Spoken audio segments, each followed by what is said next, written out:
Hello बच्चों, नमस्कार। स्वागत है आपका अपने पसंदीदा YouTube channel science tech Vipin sir में। बच्चों, आज हम क्लास 11th फिजिक्स के इम्पोर्टेंट टॉपिक को पढ़ने वाले हैं, जो कि हमारा वेरी वेरी इंपॉर्टेंट टॉपिक है। वो 9th में भी हम थोड़ा सा इसको पढ़ चुके हैं, यहाँ पर 11th में फिर से ये रिपीट किया है, तो इसको फिर से पढ़ना है। काफ़ी ज़रूरी होता है फिजिक्स में ये, चाहे आप किसी भी क्लास की फिजिक्स पढ़ें। कहें तो एक तरफ से फिजिक्स की ये बेस होती है कि राशियों की मापन प्रणाली क्या होती है, हम राशियों को कैसे मापन करते हैं। इसके पहले वाली क्लास में हमने राशियों का, राशियाँ किसे कहते हैं, मात्रक किसे कहते हैं, राशियों का मापन कैसे किया जाता है, मूल राशियाँ, मूल मात्रक, इनके बारे में हम यहाँ पर बात किए थे। तो इन सभी के आगे आज हम दूसरे टॉपिक में लेकर आए हैं कि राशियों की मापन प्रणाली।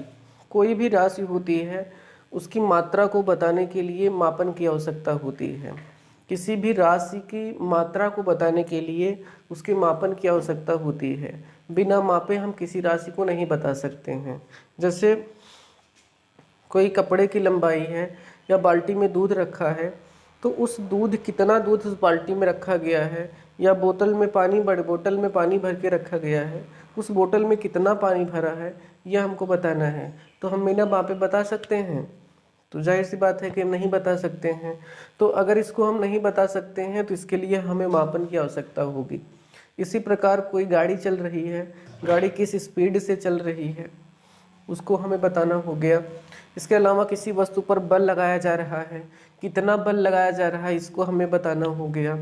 कोई वस्तु या वस्तु पर कार्य किया जा रहा है, वस्तु पर कितना कार्य किया जा रहा है, इसको दर्शाने वाली जब बात आएगी तो इसके लिए हम क्या करेंगे, इसके लिए हमें मापन की आवश्यकता होती है।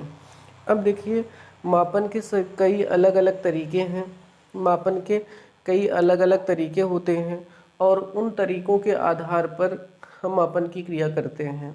अलग अलग देशों में मापन की अलग अलग प्रणालियाँ होती हैं, जिसके आधार पर मापन किया जाता है।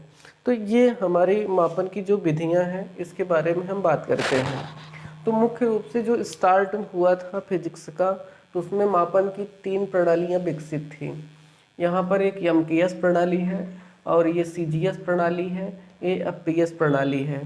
तो इस प्रकार से हम इसका मापन करते थे। यहाँ पर हम सबकी अलग अलग बात करते हैं कि यमकेएस, सीजीएस और एफपीएस प्रणाली क्या होती है। तो हम यहाँ पर सबसे पहले बात करते हैं एमकेएस प्रणाली की। एमकेएस प्रणाली, एमकेएस प्रणाली क्या होती है, किस प्रकार से हम इस प्रणाली में राशियों का मापन करते हैं। कहते हैं एमकेएस प्रणाली में, एमकेएस प्रणाली में, एमकेएस प्रणाली में मीटर को, लंबाई को मीटर में, लंबाई को मीटर में, लंबाई को मीटर में, द्रव्यमान को किलोग्राम में, द्रव्यमान को किलोग्राम में, द्रव्यमान को किलोग्राम में, और समय को, समय को सेकंड में मापा जाता है।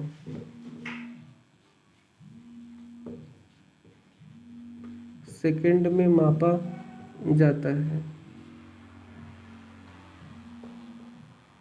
ये हमने देख लिया। एमकेएस प्रणाली में लंबाई को मीटर में, द्रव्यमान को किलोग्राम में, और समय को सेकंड में। यहाँ से हमको पता चल गया कि एम मीन्स क्या होता है। एम मीन्स मीटर होता है। मीटर किसका मात्रक है? लंबाई का मात्रक है। के किसका मात्रक? के मीन्स होता है किलोग्राम, किलोग्राम, और किलोग्राम किसका मात्रक है? द्रव्यमान का मात्रक है। किसका मात्रक है? द्रव्यमान का मात्रक है। एस जो है वह सेकंड दर्शाता है, और सेकंड किसका मात्रक है? समय का। तो भाई यहाँ पर याद करने की ज़रूरत नहीं है। पहली बात यह है कि यहाँ पर इसको याद करने की ज़रूरत नहीं है। अब सीधे सीधे पता चल रहा है कि लंबाई को मीटर में, द्रव्यमान को किलोग्राम में और समय को सेकंड में मापा जाएगा इस प्रणाली में, एमकेएस प्रणाली में। तो इस प्रकार से अगर इस राशियों को मापन इस मात्रकों के अंतर्गत किया जाता है तो उसको हम एमकेएस प्रणाली बोलते हैं। दूसरा जो उस समय प्रचलित थी वो थी हमारी सीजीएस प्रणाली। हमारी सीजीएस प्रणाली, सीजीएस प्रणाली, सीजीएस प्रणाली में से होता है क्या? सीजीएस प्रणाली में होता है, सी मीन्स होता है यहाँ पर सेंटीमीटर या सेमी। सेमी, सेमी किसमें, किसका लंबाई। दूसरा यहाँ पर जी है, जी मीन्स होता है ग्राम। ग्राम जो होता है वो ये द्रव्यमान का मापन करेगा। और यस मीन्स होता है सेकंड। सेकंड किसका मापन करता है? वो मापन करता है समय का मापन करता है। तो यहाँ से हमको पता चल गया कि सीजीएस मीन्स क्या होता है। इसका मतलब जिस प्रकार से यहाँ पर लिखे हैं कि एमकेएस प्रणाली में लंबाई को मीटर में, द्रव्यमान को किलोग्राम में और सेकंड, समय को सेकंड में मापा जाता है। यहाँ पर अगर हम आएंगे तो सीजीएस प्रणाली में सी मीन्स होता है सेंटीमीटर। सेंटीमीटर में लंबाई को मापेंगे तो लिखेंगे लंबाई को सेंटीमीटर में, द्रव्यमान को ग्राम में और समय को सेकंड में मापा जाता है, तो उसको हम बोलते हैं सीजीएस प्रणाली।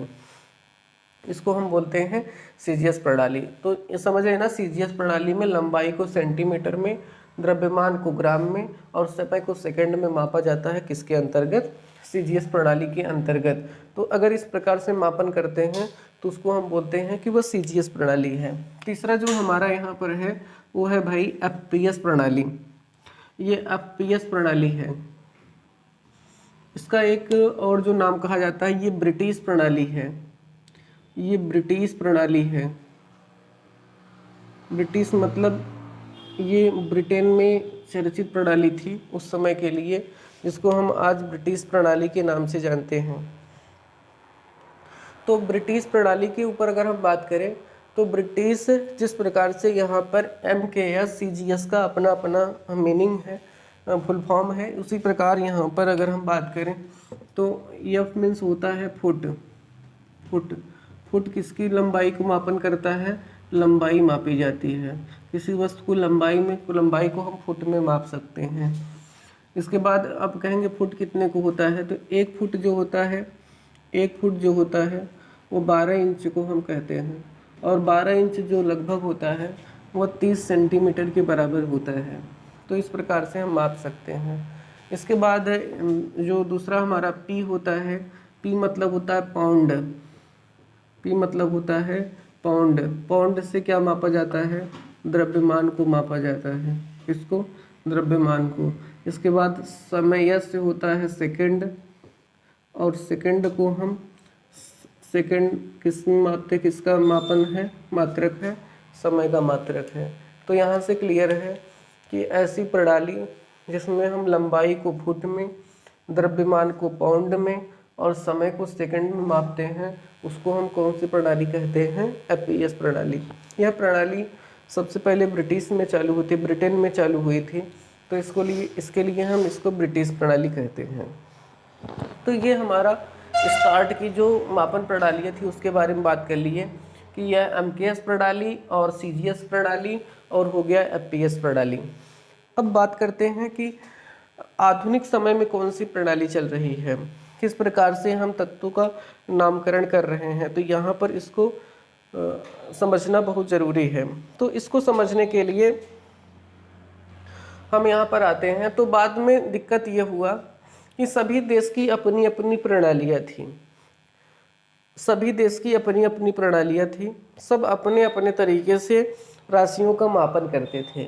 अब समस्या यहाँ पर ये बन रही थी, एक देश का आदमी अगर दूसरे देश में जाता था तो वहाँ पर उसको समझने में बड़ी दिक्कत होती थी कि ये किस राशि में बात करी जा रही है, इस राशि का मात्रक कैसे यहाँ पर है, मेरे यहाँ तो दूसरा मात्रक था। उसको लैंग्वेज को समझने में, उसके मात्रक को समझने में बड़ी दिक्कत होती थी। तो इस सब समस्याएं जो थी, इसको ध्यान में जब आई तो सन 1971 में सन 1971 में एक बहुत बड़ा सम्मेलन हुआ जिसका नाम था नापतौल सम्मेलन। नापतौल सम्मेलन, याद रखेंगे इस सम्मेलन को। एक कब हुआ था? 1971 में। सन 1971 में एक नापतौल सम्मेलन का आयोजन किया गया। अब उस नापतौल सम्मेलन में क्या गया? उस नापतौल सम्मेलन में निर्णय लिया गया कि एक हम अंतर्राष्ट्रीय मात्रक बनाएंगे जो कि पूरे वर्ल्ड के जितने भी देश हैं सब में लागू रहेगा, ताकि कोई व्यक्ति एक आसानी से दूसरी स्थान पर अगर चलता है तो उसको उस प्रणाली में समझ में आए कि यह इस चीज़ का मात्रक है। तो वहाँ पर उससे समस्या से निजात पाने के लिए, जो समस्या थी उसको दूर करने के लिए एक नई प्रणाली विकसित की गई। एक नई प्रणाली विकसित की गई किसके लिए? राशियों के मापन के लिए। राशियों के मापन के लिए उस नई प्रणाली का नाम दिया गया system international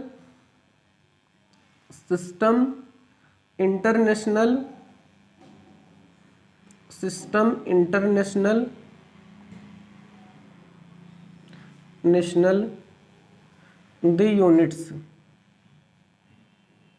units. System international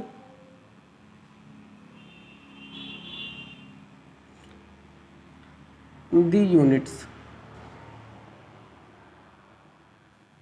यह एक नई प्रणाली स्टार्ट करी गई। कब? 1971 में नापतौल सम्मेलन था। इसका उद्देश्य क्या था? पूरे विश्व में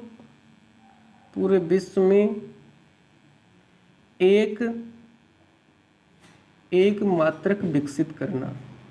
एक मात्रक विकसित करना। तो कौन सा मात्रक विकसित किया गया? System international the units. इसी सिस्टम इंटरनेशनल द यूनिट्स को आज के समय में एसआई सिस्टम कहते हैं। एसआई सिस्टम कहते हैं। एसआई पद्धति। एसआई पद्धति ना, कुछ लोग इसका full form international system of units बोलते हैं, लेकिन जो एक्चुअल में उसमें नाम दिया गया था वो यही था, सिस्टम इंटरनेशनल द यूनिट्स। तो इसको हम आधुनिक समय में हम एसआई पद्धति के नाम से जानते हैं। तो जो अब ध्यान से समझें कि जो किसी राशि की एसआई पद्धति होती है, किसी राशि की जो एसआई सिस्टम होता है, एसआई सिस्टम होता है, एसआई सिस्टम होता है, वो जो होता है वह एमकेएस सिस्टम के इक्वल होता है। वह इक्वल होता है किसके? एमकेएस सिस्टम के इक्वल होता है। मतलब कि जिस राशि के एमकेएस सिस्टम में जो वैल्यू होती है ठीक उसी बराबर हम एसआई सिस्टम की वैल्यू वहाँ पर रखे थे। अब एसआई सिस्टम समस्या आई कि एसआई सिस्टम में हम सबका अलग अलग नाम कैसे पाएंगे? हम सबका नाम अलग अलग कैसे पाएंगे? जैसे यहाँ पर था तो एक था कि हम द्रव्यमान को m से लिखेंगे और समय को हम s से लिखेंगे, द्रव्यमान को k से लिखेंगे, समय को s से लिखेंगे, लंबाई को मीटर होता है उसको m से लिखेंगे। तो यहाँ पर तो सब तरीके थे। तो समस्या है कि एसआई सिस्टम में हम क्या करने वाले हैं। तो यहाँ पर जो तीसरा फैक्ट इस्तेमाल किया गया, तीसरा ये फैक्ट था कि राशियों की खोज में या विकसित करने में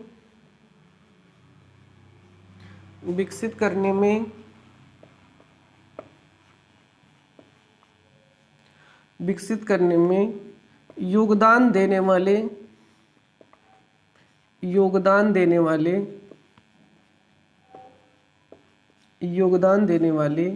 वैज्ञानिकों के नाम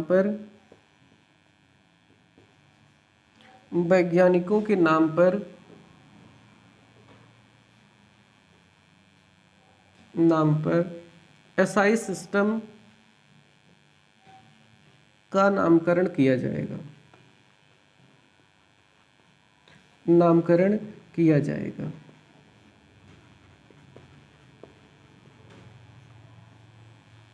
अब कहेंगे सर इसका उदाहरण कुछ बताइए ताकि हमको क्लियर हो।